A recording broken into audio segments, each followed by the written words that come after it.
23वां अध्याय। शिवनाम की महिमा।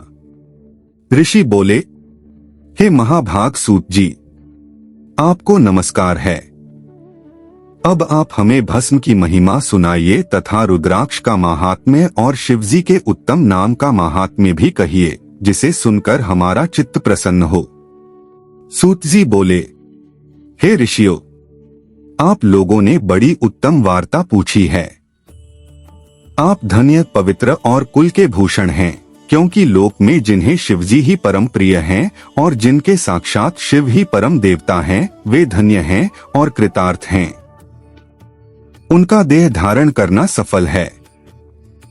जो शिवजी की उपासना करते हैं, मानो उन्होंने अपने कुल का उद्धार कर लिया। उसी का मुख पवित्र है, जो शिव शिव कहता हुआ सर्वदा शिवजी को नमस्कार करता रहता है। हे ऋषियों, शिवजी का नाम, विभूति और रुद्राक्ष, ये तीनों महापुण्य स्वरूप त्रिवेणी फल के समान कहे गए हैं, और जो इन तीनों को नित्य अपने शरीर में धारण किए रहता है, उसके दर्शन से पाप दूर हो जाते हैं। उनका दर्शन त्रिवेणी के समान है, इसमें कुछ भी अंतर नहीं है, तथा जो इस प्रकार नहीं जानता वह निःसंदेह पापी है। जिसके मस्तक में विभूति नहीं है और अंग में रुद्राक्ष नहीं है, तथा जिसके मुख में शिव शिव की वाणी नहीं है, उसे अधम के समान त्याग देना चाहिए। शिवजी का नाम गंगा, विभूति यमुना तथा रुद्राक्ष पापनाशिनी सरस्वती हैं, और जिसके शरीर में ये तीनों हैं, ऐसे भक्त के दर्शन से त्रिवेणी के स्नान के समान फल प्राप्त होता है। जब जगत के हितकारी श्री ब्रह्मा जी ने इसकी तुलना की तो ये तीनों समान सिद्ध हुए।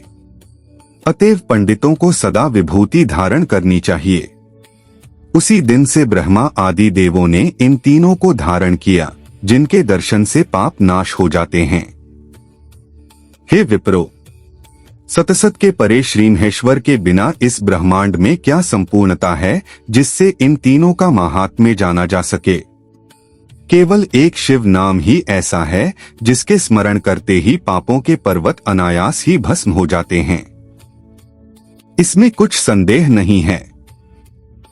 हे शौनक, जितने भी पापमूलक अनेक प्रकार के दुख हैं, वे केवल एक शिवजी के ही नाम से नष्ट होते हैं, अन्य किसी से नहीं।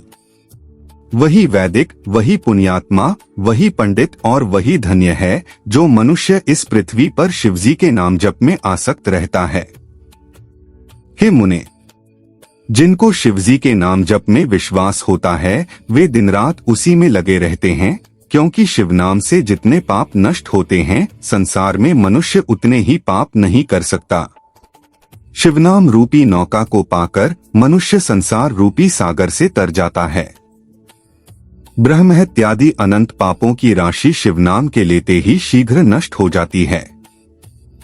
जो पाप रूपी अग्नि से पीड़ित हुए हों, उन्हें शिवनाम रूपी अमृत का पान करना चाहिए, क्योंकि पाप रूपी दावाग्नि से तप्त हुए को उसके बिना शांति नहीं प्राप्त होती।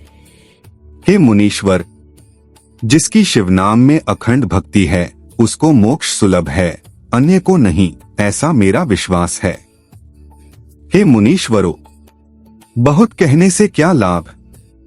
मैं एक ही श्लोक में कहता हूँ कि श्री शिवनाम की महिमा संपूर्ण पाप को हरण करने वाली है। शिवनाम के प्रभाव से मनुष्य उत्तम संगति को पाता है। पूर्व काल में इंद्रद्युम्न नाम का एक बड़ा पापी राजा था, जिसे शिवनाम के प्रभाव से उत्तम गति प्राप्त हुई थी। हे द्विज श्रेष्ठो, यह मैंने तुमसे शिवनाम की महिमा कही। अब आप संपूर्ण पवित्रों का भी पवित्र भस्म महात्म्य सुनो। इति श्री शिव महापुराण विधेश्वर संहिता का 23वां अध्याय समाप्त।